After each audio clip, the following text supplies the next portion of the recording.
Today's guest is a regular and very popular contributor to our Numberphile videos, Zvezdelina Stankova.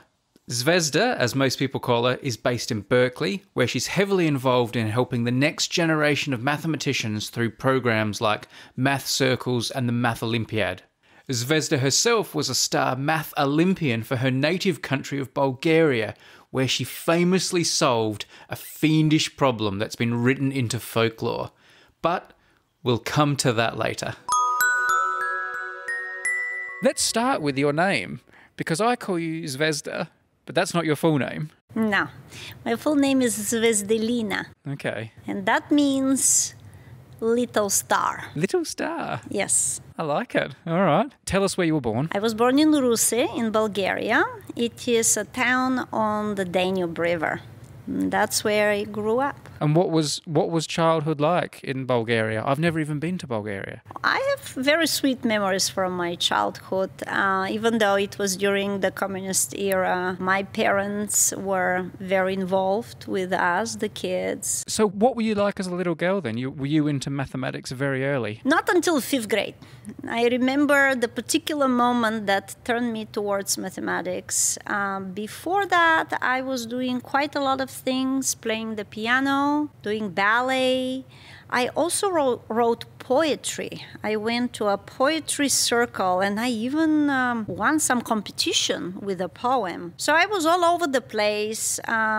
In 7th grade, I even participated in a chemistry Olympiad and I won it to my surprise, but it was because of my math knowledge. That's a different story. Math came to me probably in 5th grade. Until then, I was getting A's in math, but not really living up to my full potential. And so I remember one day in 5th grade, the teacher called me and another girl to the board to give us an oral examination. That was a very standard practice. Each of us got a problem and we had to solve it on the board. The class knew our problems, so everyone else was also working on them. The other girl solved her problem and went back to her seat, and I couldn't do my problem. It was about some ship and a boat going up and down a river, and I had to create a simple system of 2 linear equations and solve it.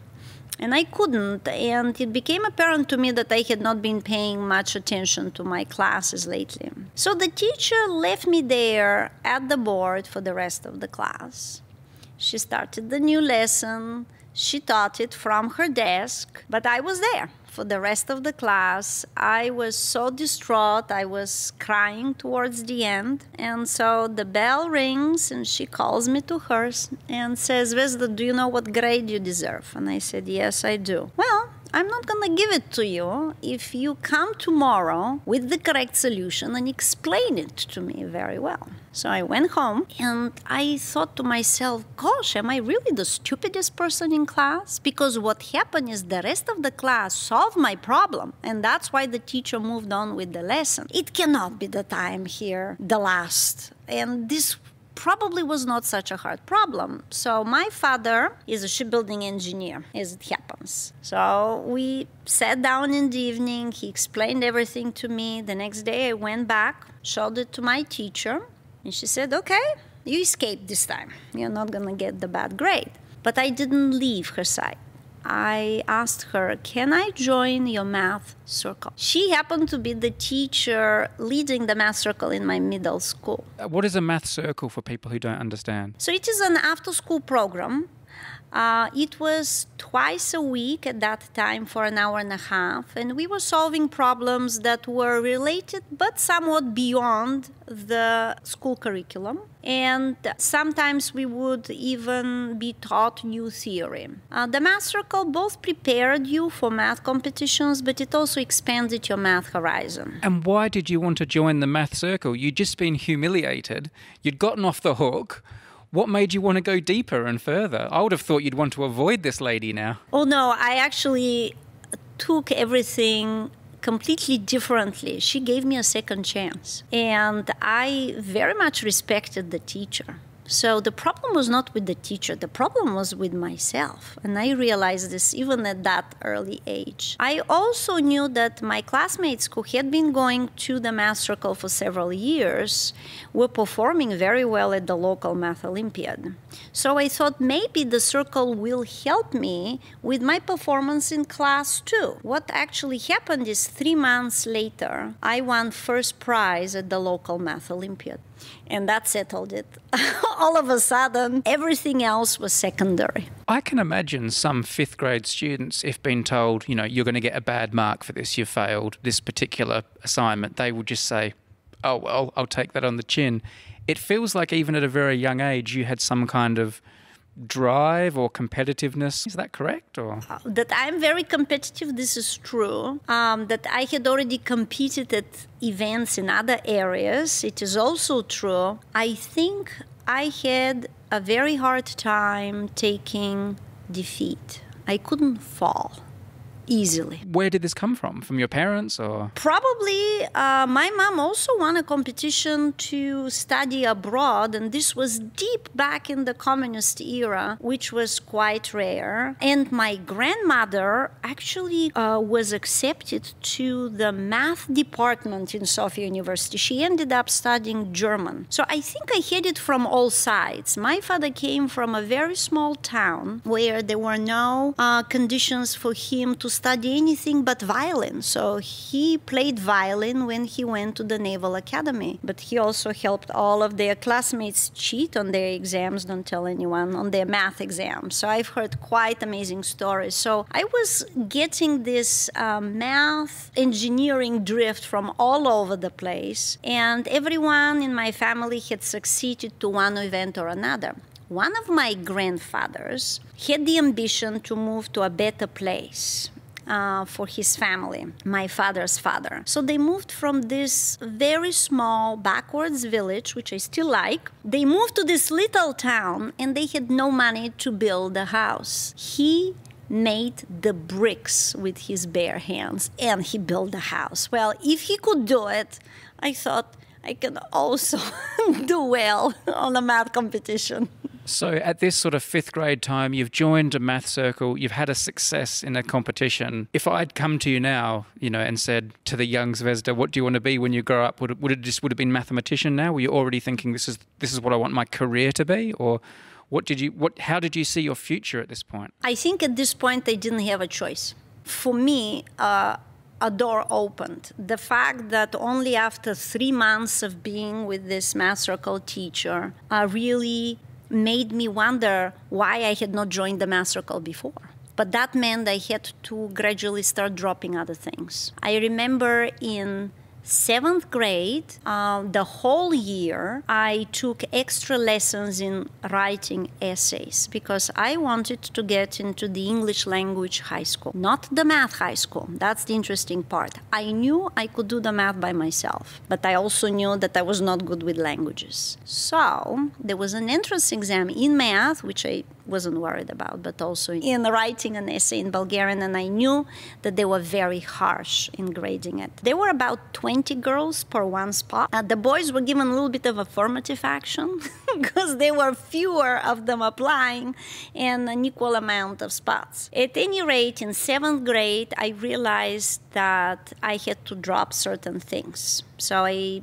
stopped playing the piano and dancing ballet, and I cried for 2 weeks straight. I remember that. I just returned home and I felt empty. And to this day, when I watch good ballet performance, I am about to cry, thinking what could have been. But I didn't have a choice. For myself, it was never a doubt in me that I would continue doing something with mathematics since that day in 5th grade. Why not? So you had to give up ballet just because of time constraints? It was yes, that is true. Yeah. Yes. Time, both ballet and piano. I was determined that I had to enter the English language school. Maybe at that point, I thought that I was going to study abroad. It was inconceivable for kids in a socialist country to think that way. The furthest I would go probably would be Russia, and you don't need English for that. I had a specific problem with writing essay, and the problem was I didn't like to write essays. I was really good, but it was not my passion. And still, my drive would be, I have to make it perfect. I have to make it the best. So I would spend, weekends preparing and writing these essays. Later on, I found actually that it was super beneficial for me. So studying languages, writing essays. But I was doing math because I wanted to do it. You mentioned they had a different number of places in school for the boys and girls. That was just culturally acceptable, was it? Oh, no. They wanted to make it an equal amount of boys and girls. So since there were more girls applying than boys, they had to, give a little bit of affirmative action. And also at that time, the tradition was to put all of the scores out there. Everyone could see everyone else's score. And when you compare the entrance score of the girls versus the boys, the girls would beat them up fair and square. In the math exam, the difference was not very palpable, but in the essay part, it was. Now, if you look at the math high school, the situation was reversed. There were more boys than girls who were applying.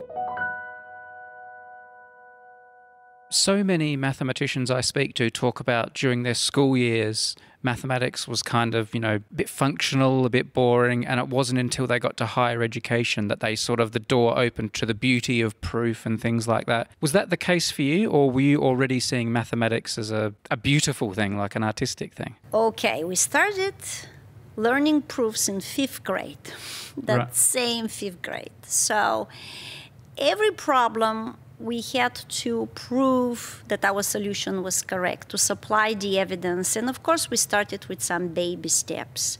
I never saw this 2-column format proof in geometry. That's super restrictive. So from an early age, we were really taught to approach problems like mathematicians, and this continued all through high school. Was this because of the high school, or was this because of the extracurricular math circle work you were doing? Neither. It was because of the government. The government had a program that was uniform for all schools. It is true that in the English language school and math high school, certain subjects were taught better and there were higher demand on the knowledge and skills of the students. But uniformly throughout Bulgaria, everyone had to learn a certain curriculum and proofs were included in it. The math circle, of course, expanded my knowledge well beyond what was the curriculum. But in high school, I have to tell you, I almost never sat in a full math class or even listened to what was going on. I had a math context book under my desk on my lap. I was just doing that, and the teacher just did not bother to examine me at that time because I was just going to contests and math Olympiads. She even asked me to grade some of the final exams, but not for my particular classmates, but for the classmates in the next room, so it wasn't that bad. So while my classmates were taking an exam, I would be grading the exams for another class. And you were just a schoolgirl at this point? Yes. This practice actually is happening here in US because there are quite a few advanced students who literally have nothing to do in math classes. So they ask them to tutor, to help with grading exams and so on. It's not good, though, to ask a freshman to do this for the seniors. Things might happen to you outside of school. Okay. So you're obviously an exceptional high school student in mathematics. What happens next? How does your path continue? What's the next big step? I went to the International Math Olympiads in Cuba, in Australia, and before that I went to one of the Balkan Math Olympiads in Romania as a representative on the Bulgarian team. And those Olympiads really defined my day, month. Whatever I was doing, it was geared towards helping me perform there very well, but also qualify on the team. The competition was very fierce. And as you might expect, there were more boys than girls. So we were outnumbered by a lot. Was your drive about these Olympiads because you're just competitive and wanted to win a gold medal and stuff, or did you see this as being important to your career and your future? Or was it just purely like, your competitive nature? I had no clue that performing well at any of those Olympiads would give me a scholarship to come to US. That came later. I was also given the opportunity to compete in chemistry Olympiads, as I told you. In 7th grade, my chem teacher came to me 2 weeks before the local chemistry Olympiad and said, would you like me to prepare you to take the Olympiad? And I said, but I'm not really interested in chemistry. She said, that's okay, I'll teach you what you need to know from that, but you know the math, and that's what it will boil down to. And she was right. I won first place at this chemistry Olympiad with just 2 weeks of preparation from her. But it was not my interest. I could have continued. I just didn't feel any drive to it. Geometry specifically was my most interesting topic in mathematics. That's where my imagination grew. But of course, there's so many different math areas that came up there that I could carry on in my college studies. So tell me about those two Olympiads then. The first one was in Cuba. How did you do?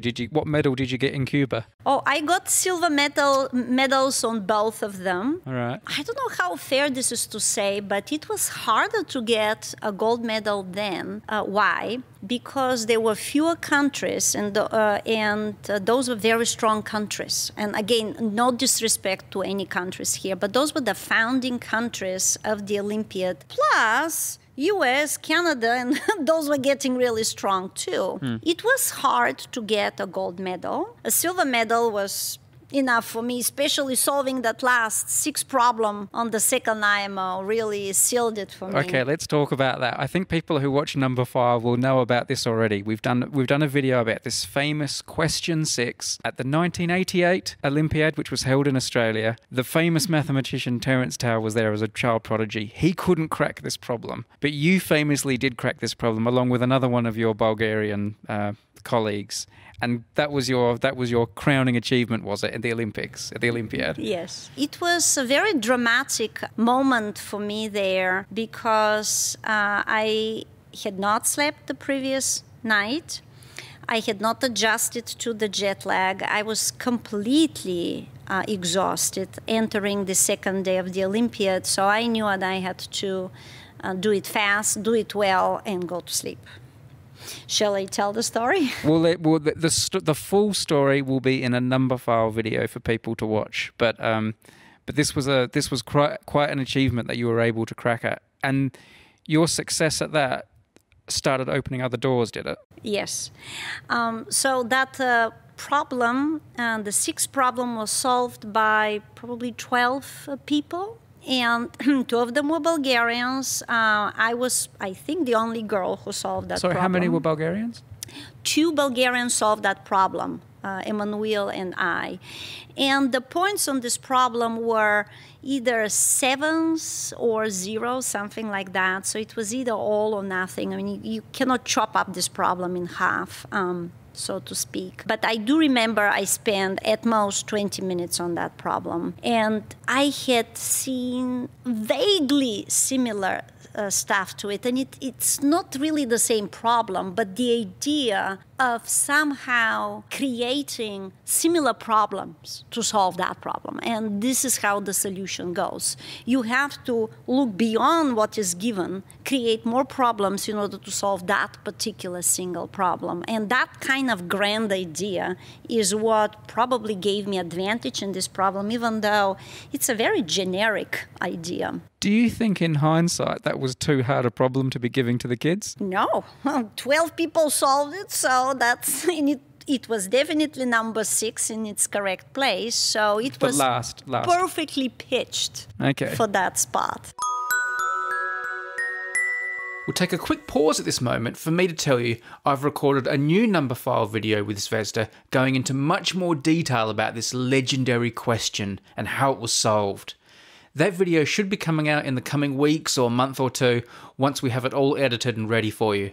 In the meantime, we do have another great video about question 6 already on the Numberphile YouTube channel. That features Simon Pampina, and I'll link to that in the notes for today's episode, so you can go and check it out. Meanwhile, can I also quickly thank today's episode sponsor? That's G Research. G Research is a Europe-based leading quantitative finance research firm. They hire some of the brightest minds in the world to tackle the biggest questions in finance. That expertise is combined with machine learning and big data, all that kind of stuff, the most advanced technology available to predict movements in financial markets. They're always on the lookout for top talent. Who knows, you out there listening, you might be their next recruit. To find out more about joining G Research, their great environment and conditions they like to create for employees, go to gresearch.co.uk/Numberphile. I'll also put that link in the notes. But now, back to Zvezda, who's just cracked the legendary question 6. So that summer in Australia, the American team, they were only boys at that time, walked around in white T-shirts and asked anyone to write something for them. And we thought, wow, they're destroying their T-shirts, but okay. And so I picked the pen and I wrote, I want to go to study in US. You wrote that on his T-shirt? Yes. And I know the boy afterwards at Harvard, we ended up in the same program on whose T-shirt I wrote this. And my teammates looked at me and started laughing and saying, okay, you can keep dreaming. Of course, this was back in communist times. There was no opportunity for us to go to US, much less so study. So I went to Sophia University right after that summer in Australia.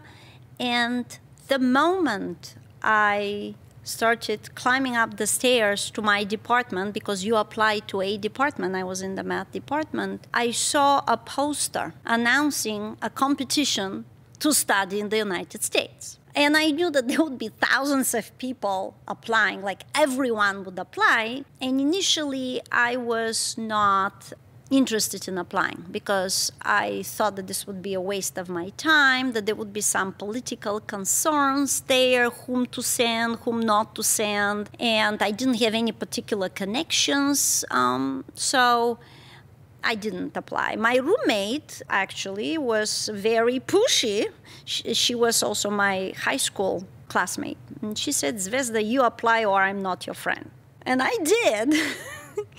And it was a sequence of tests, some tests in English. And there you go, I went to an English language school, so that paid off. We had a dictation in English, to see how we can write, how we can understand.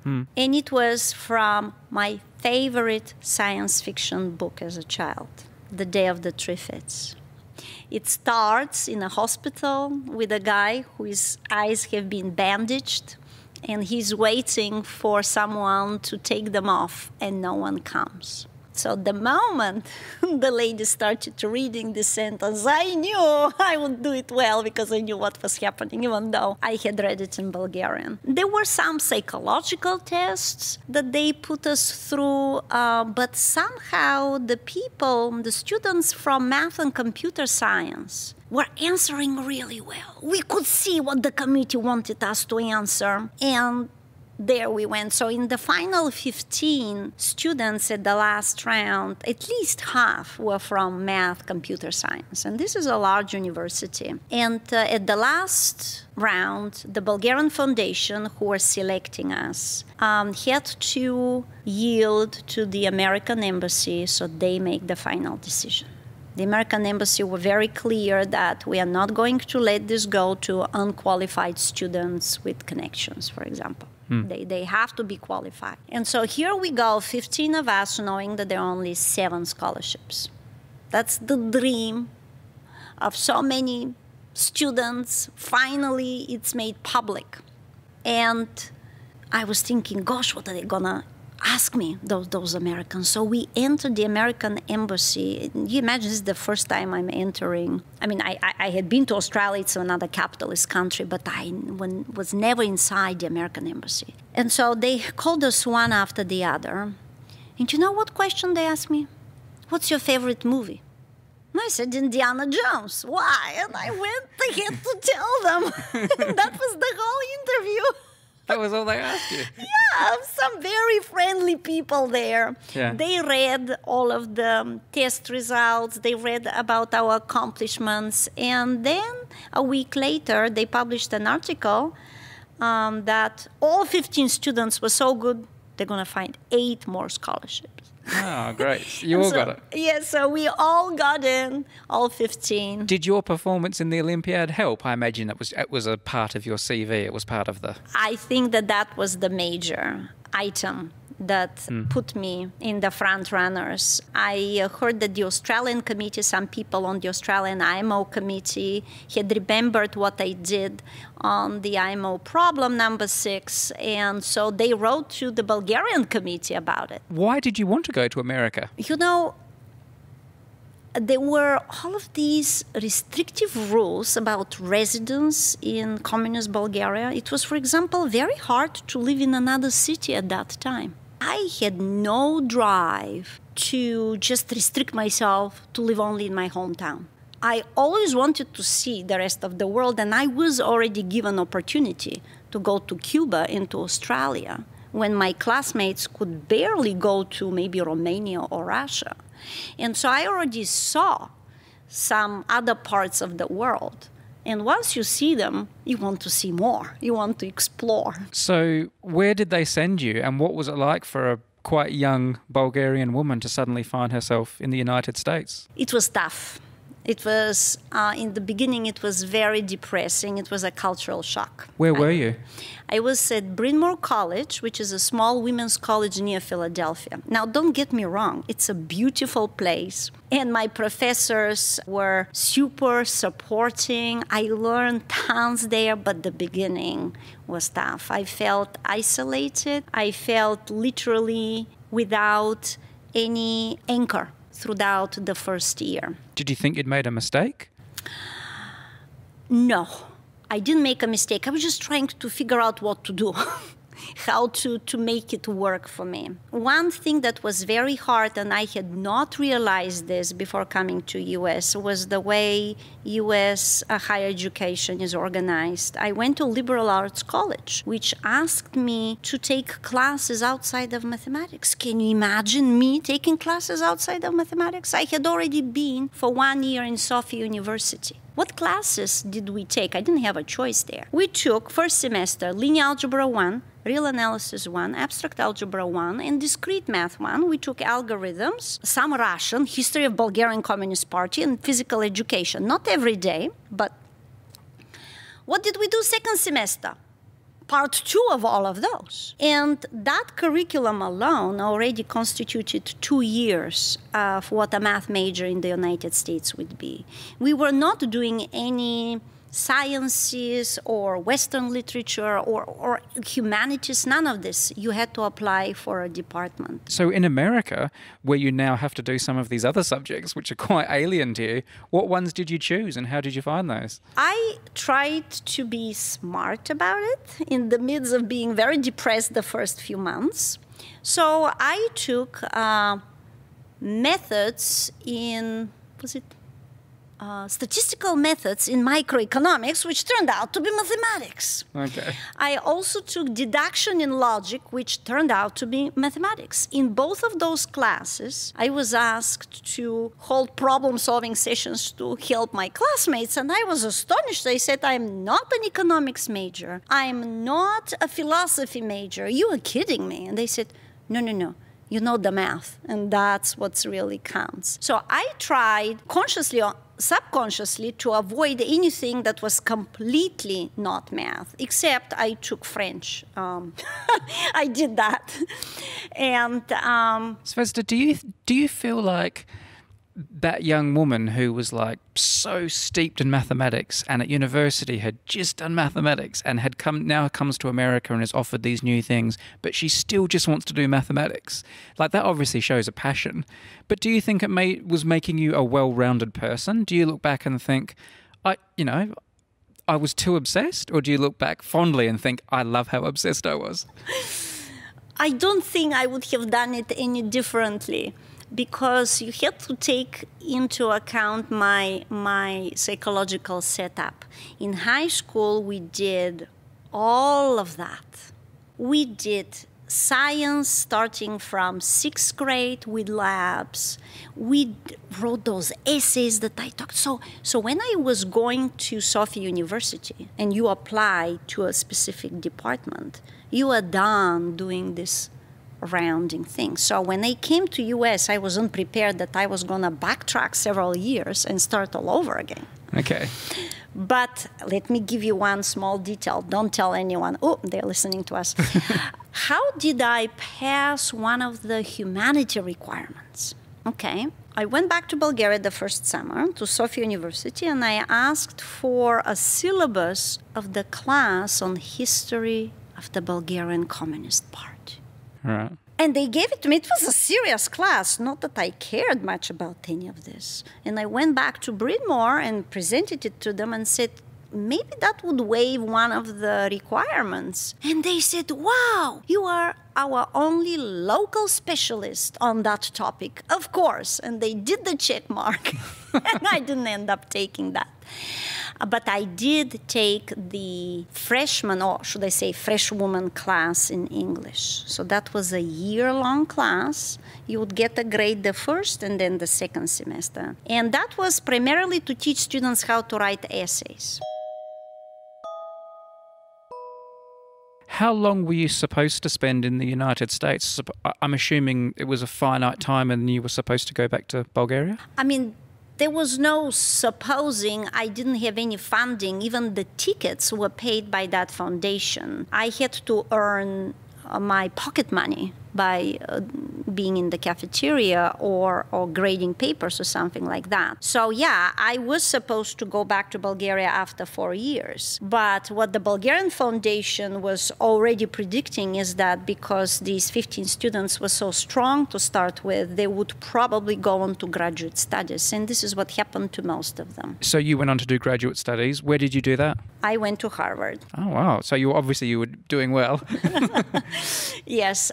It's amazing that from a small liberal arts college like Bryn Mawr, I went to the father of all universities in US, Harvard, father and mother, the parent. But it is not so amazing because, as I said, my professors at Bryn Mawr really, really supported me. They could see how I was different from many of the others, of the other students. How were you different? I wanted to do only math, right? I told you, and that was very different from the environment around. I did benefit, though, from that English class, I can tell you. And from the deduction, logic, and philosophy. But one thing that really made it possible for me to be accepted probably in any graduate program in the United States was the research experience for undergraduates that I did for 2 summers while I was at Bryn Mawr. I went to Minnesota, Duluth, and that was a very tough program to get in. Joe Gallion is the director of that program, and he and the other people at the program helped me tremendously. I wrote research papers on open problems, and that's what I think cut it for me. What was your ambition at this point? I wanted to do something with mathematics. And most likely it would have to be in academia and most likely a professor.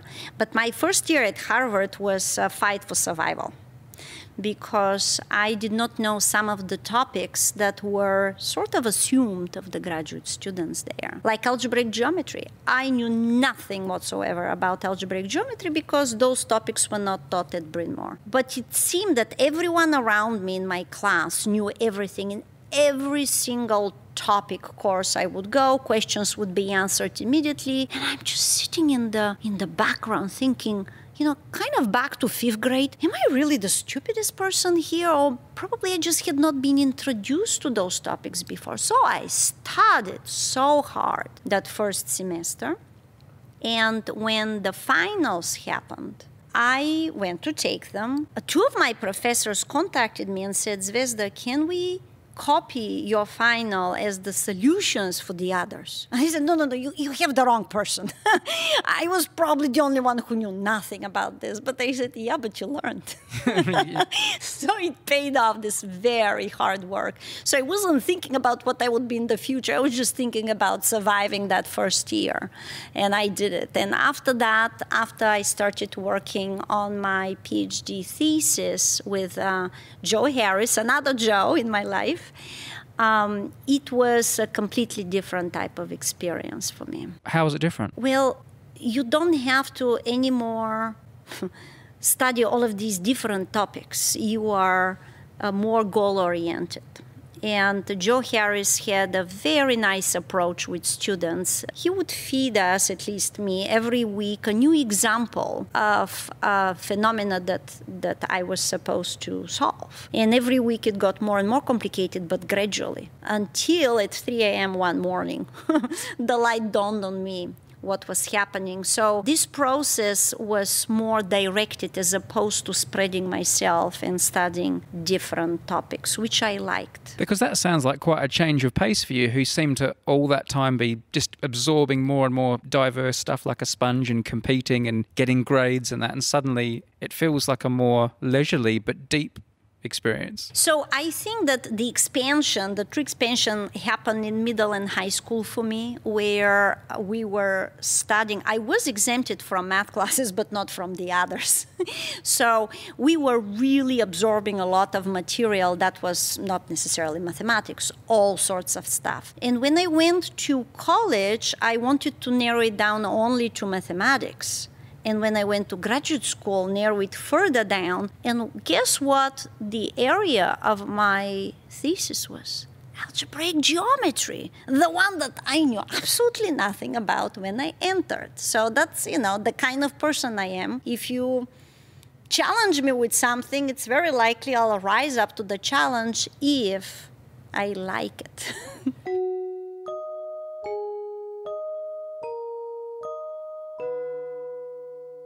So as you start finishing your PhD, do you dream of becoming one of these mathematicians who, publishes great proofs and has their name attached to things? Or were you dreaming of becoming like a teacher and a great imparter of knowledge? Did you have an idea what kind of math professor you wanted to be? I never really dreamt of proving any big theorem other than Fermat's last theorem, and that was done.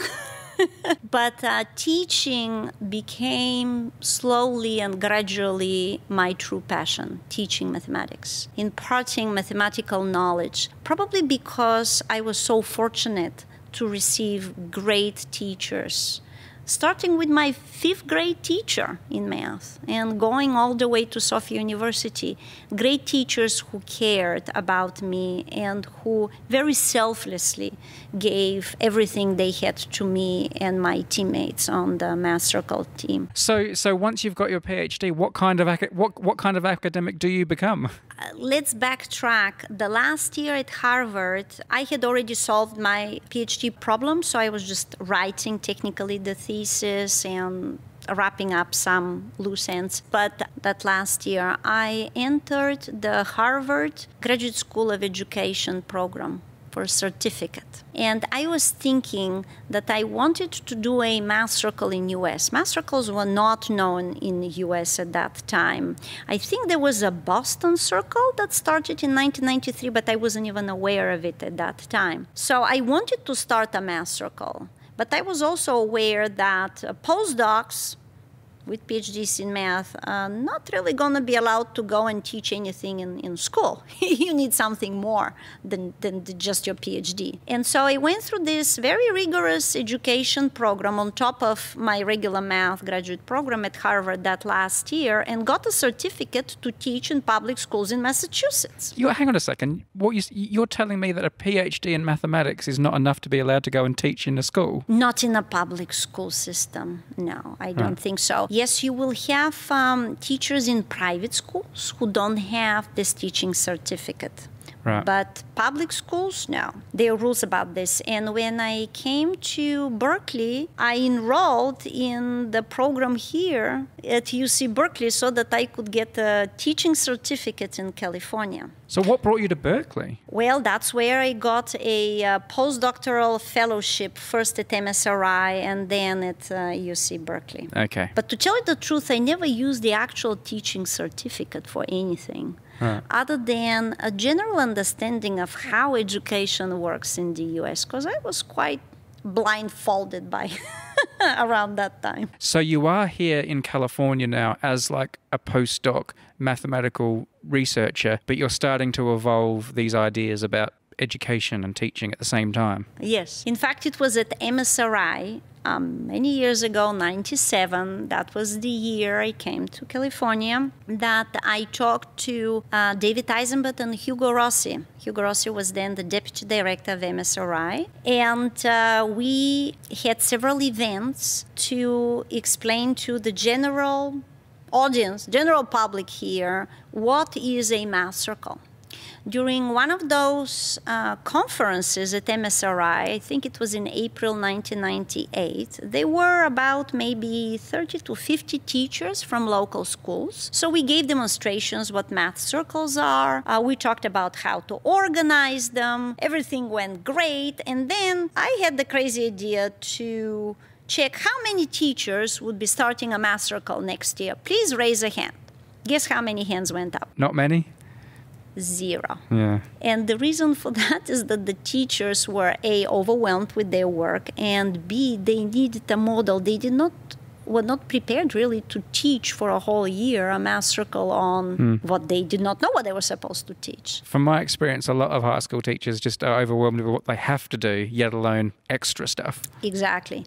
But they were willing to see what a math circle is, and maybe to participate if someone else organized it.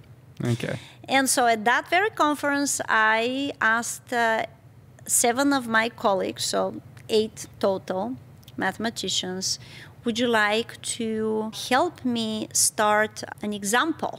Just a demonstration for 1 year. Like a pilot. Pilot, that's right. No, but not a pilot. It was supposed to terminate after 1 year. Okay. It was truly going to be 1 year example.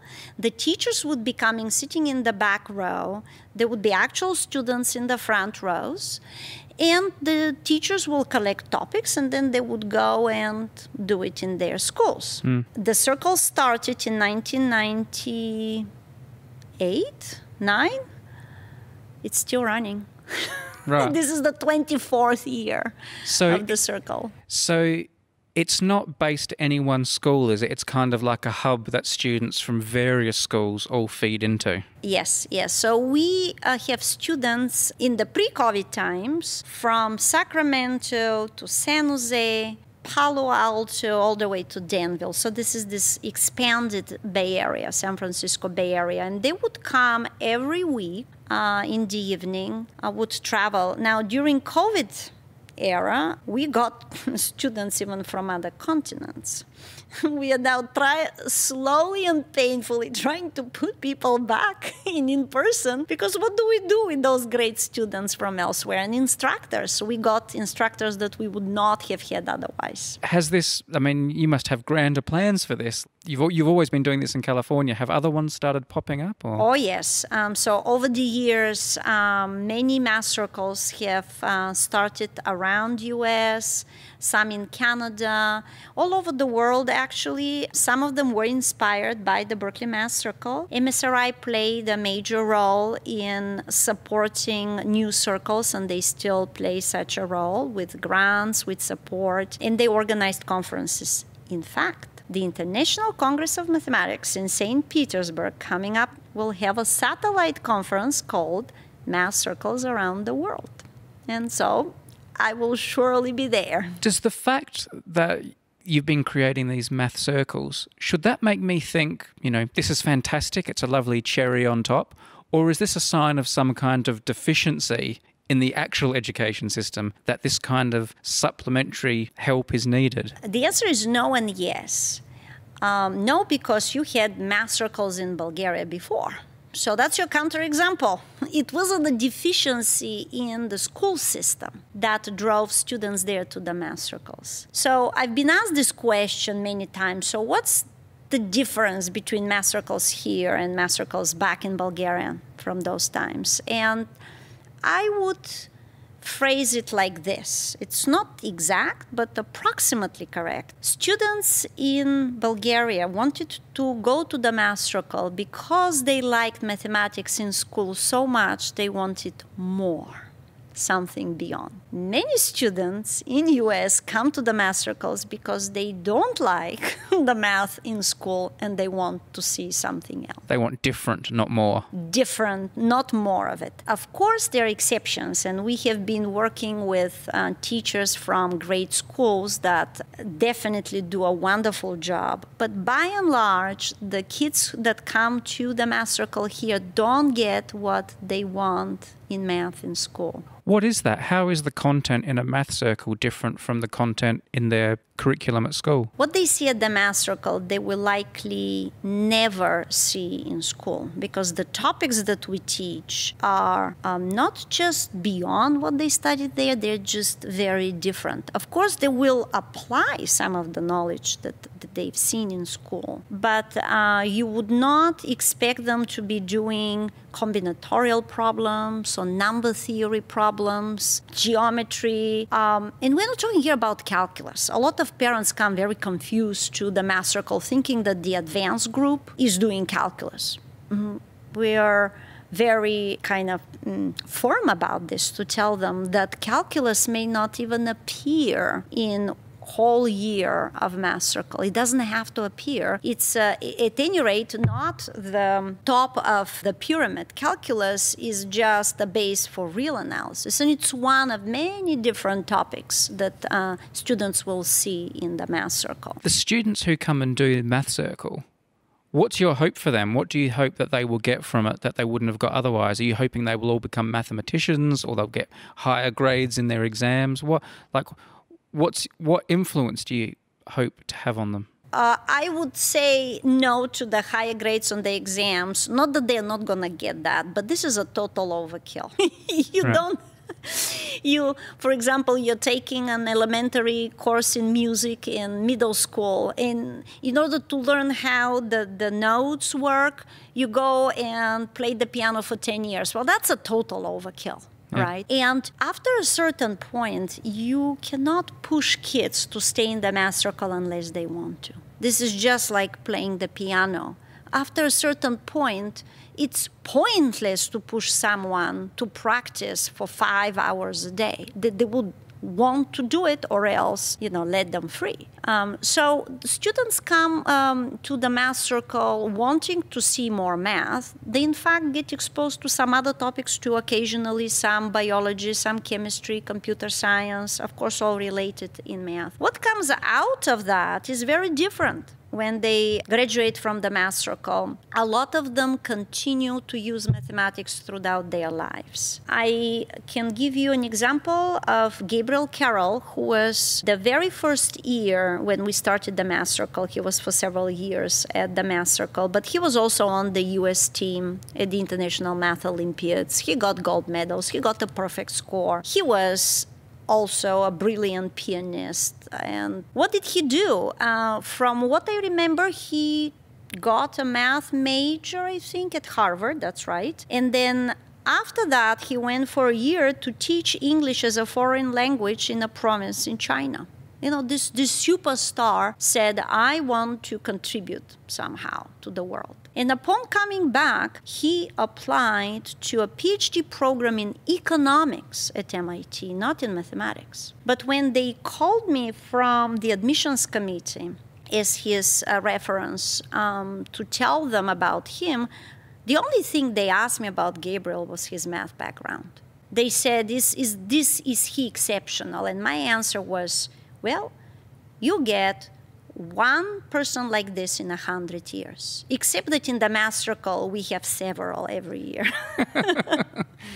So he's right now a professor of economics in Canada. So you don't have to become a mathematician, but what he experienced through Math Olympiads and mathematics definitely helped.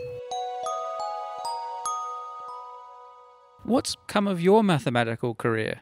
Like, have you abandoned research? Like, are you just full-time now doing things like Math Circle and nurturing future mathematicians? I kind of don't know what happened to you. I have written several papers, research papers in different areas, so algebraic geometry, but also combinatorics over the years. So I went back in some way to my original research that I did as an undergrad, but implementing the wisdom that I gathered from algebraic geometry. Along the way, I started publishing books in math circles. The Decade of the Berkeley Math Circle, Volume 1, was the founding book of a long series of MSRI and the American Math Society. It's called the Mathematical Circles Library. So there are about 25 books up to now, and we have 2 volumes on the Berkeley Math Circles. Those volumes are used, by the way, in university courses. That's how advanced this material is. So not just the math circles. I am translating, adapting, and co-authoring books for middle and high school students, textbooks. They are originally written in Bulgarian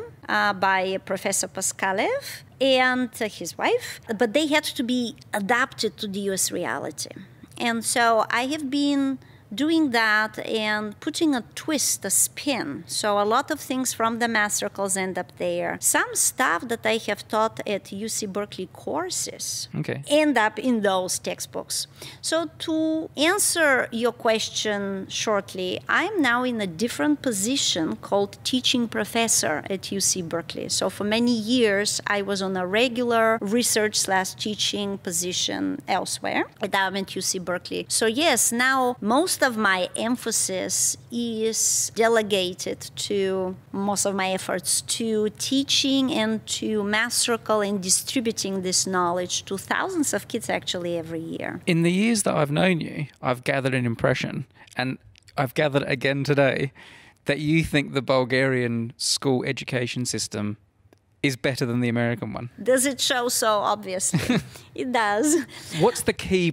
I mean, I know this is a huge question with a million answers, but what's the kernel of it? What's the seed of the difference? What's the difference that you think is fundamental that could improve American education everywhere? Yeah, this question are very politically charged. So I am treading here very carefully how to answer this. The education that I know from Bulgaria is from the communist times. When I came to US 3 months after that, the communist regime fell apart in Bulgaria. So I'm used only to the communist type of education. And it was not perfect. I had to study history of Bulgarian Communist Party, for which I didn't care. But the rest was fantastic. And it was fantastic in my English language school.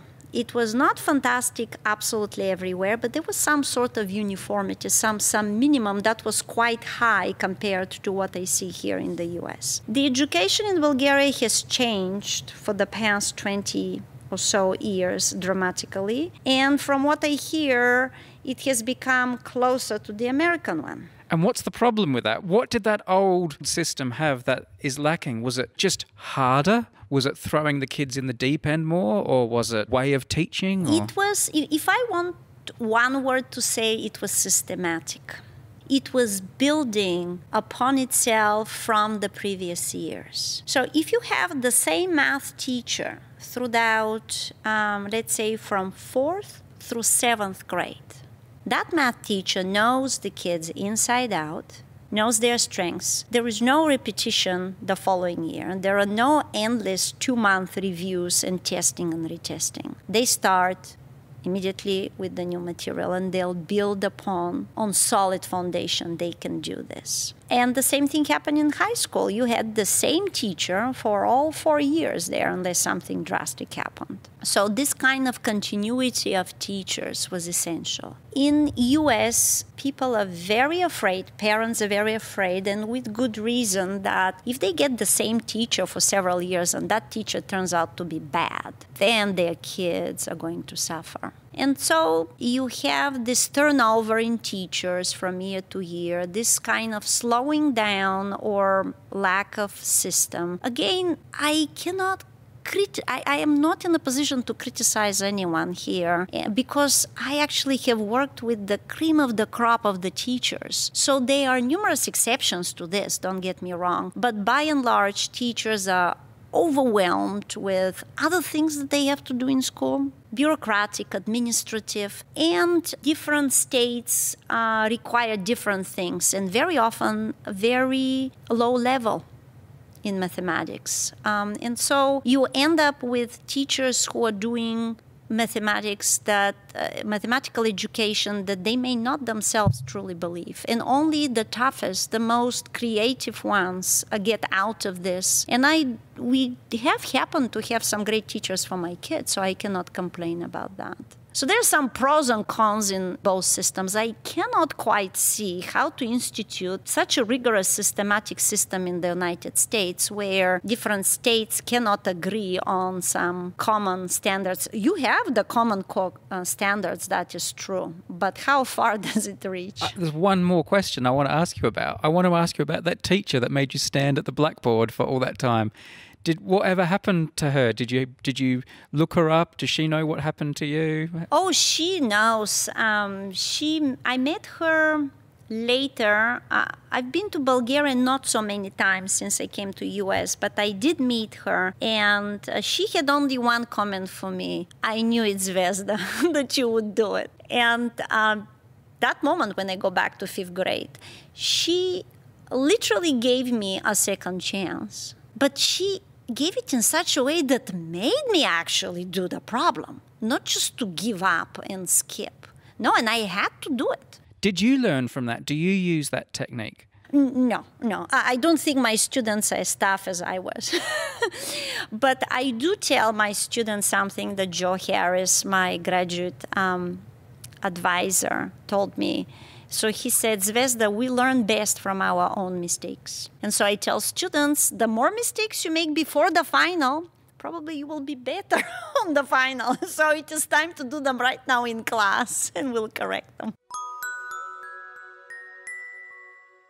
I have to say that during these last year and a half of COVID online period, videos have become a major source, a learning source for not just students, for everyone. And as we know, the technology changed, or its uses rather changed. So I see, before I appreciated the Numberphile videos, but now I'm thinking, gosh, I'm using them in my classes. I did an introduction to proofs class at Berkeley last fall, and this fall it is continued by one of my students. It's an actual course for undergrads, and there, when I was advertising it, I put all of my Numberphile videos and I said, we are going to study all of this.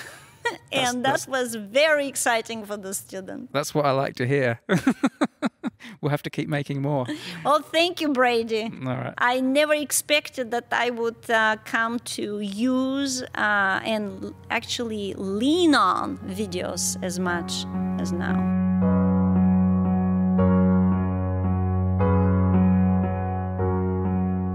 Well, that's all for today, but if you'd like to see Zvezda's videos on Numberphile, there will of course be a link in the notes for this episode.